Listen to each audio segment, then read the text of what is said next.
Hello friends, आज हम लोग बात करने वाले हैं एट्रोपिन के बारे में।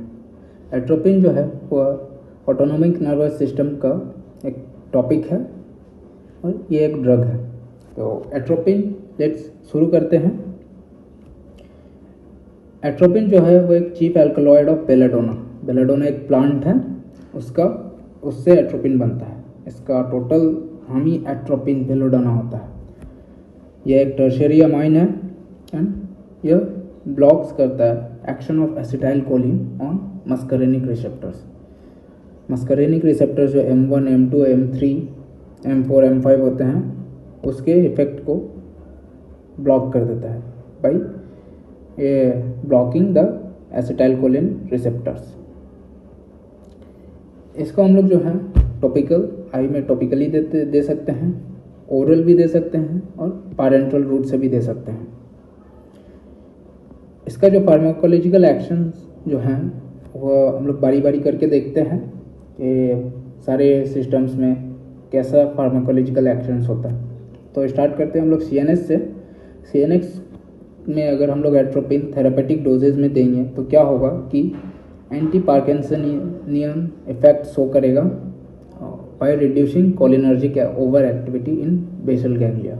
बेसल गैंग्लिया में कोलिनर्जिक एक्टिविटी को कम करके एंटी पार्किंसनियन इफेक्ट को ये शो करेगा।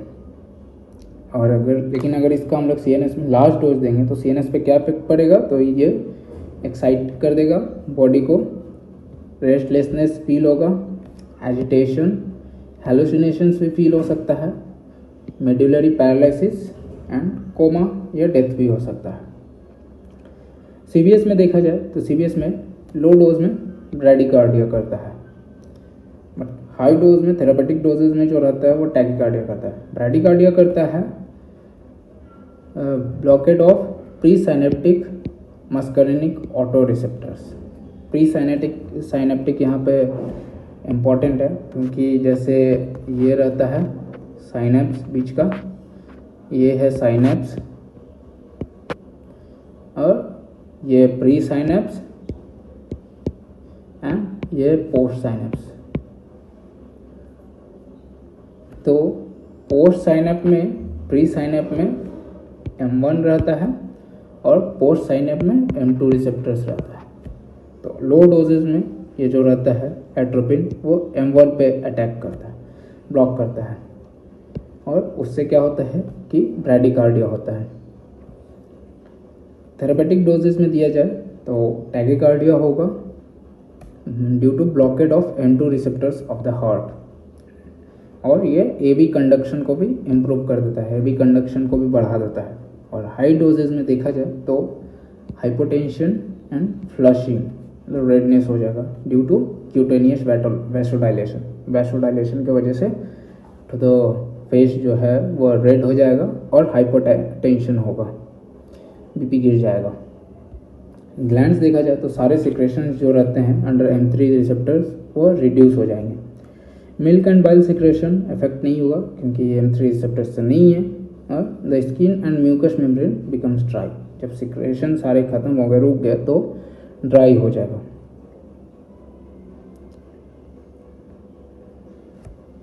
आई में देखा जाए तो एट्रोपिन का दो यूज हो सकता है, paralysis of constrictor प्यूपिल and paralysis of ciliary muscles.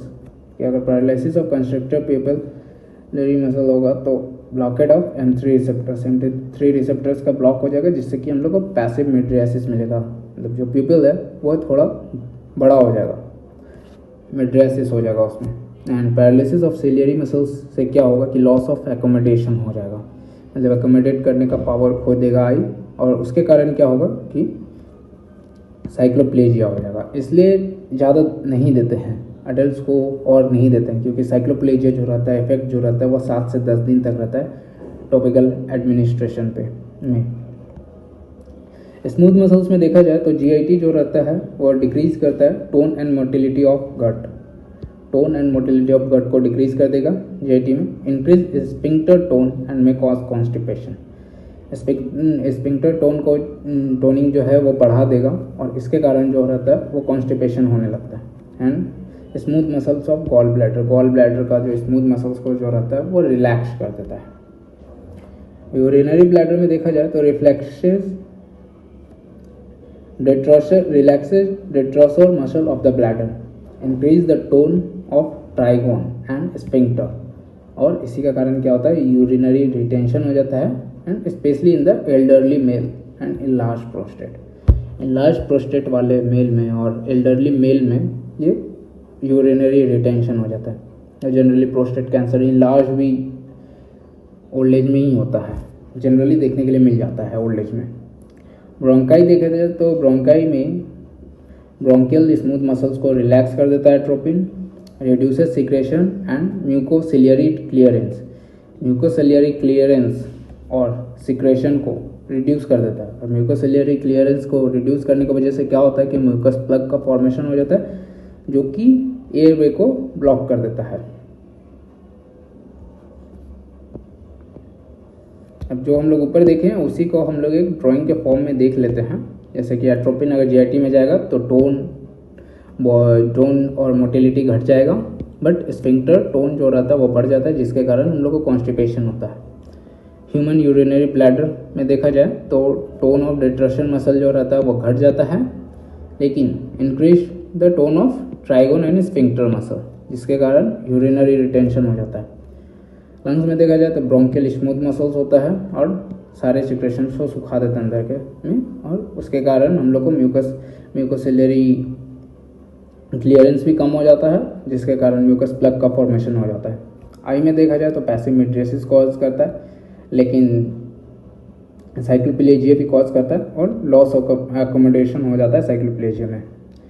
Heart में देखा जाए तो लो डोजेज में ब्रैडिकार्डिया शो करता है, और फिर उसके बाद टैकिकार्डिया शो करता है। और सीएनएस में कंट्रोल्स ट्रेमर्स को कंट्रोल करता है, and rigidity of parkinsonism, and exocrine glands में सारे सिक्रेशंस को घटा देता है। फार्माकोकाइनेटिक्स देखा जाए तो कंजक्टिवा के थ्रू भी एब्जॉर्ब होता है और जीआई ट्रैक्ट के थ्रू भी एब्जॉर्ब होता है, बहुत अच्छे से एब्जॉर्ब होता है, widely distributed all over the body, and ये जो रहता है ब्लड ब्रेन बैरियर को कॉज कर सकता है। ये एट्रोपिन ये partly metabolised in liver and partly excreted unchange, बिना किसी चेंज के ये यूरिन में एक्सक्रीट भी हो जाता है। मतलब आधा पार्ट लीवर में मेटाबोलाइज हो गया और आधा part as it is body से बाहर यूरिन के थ्रू निकल गया। Thank you. अगर ये वीडियो आप लोग को अच्छा लगे तो प्लीज़ लाइक करें एंड अपने दोस्तों के साथ शेयर करें।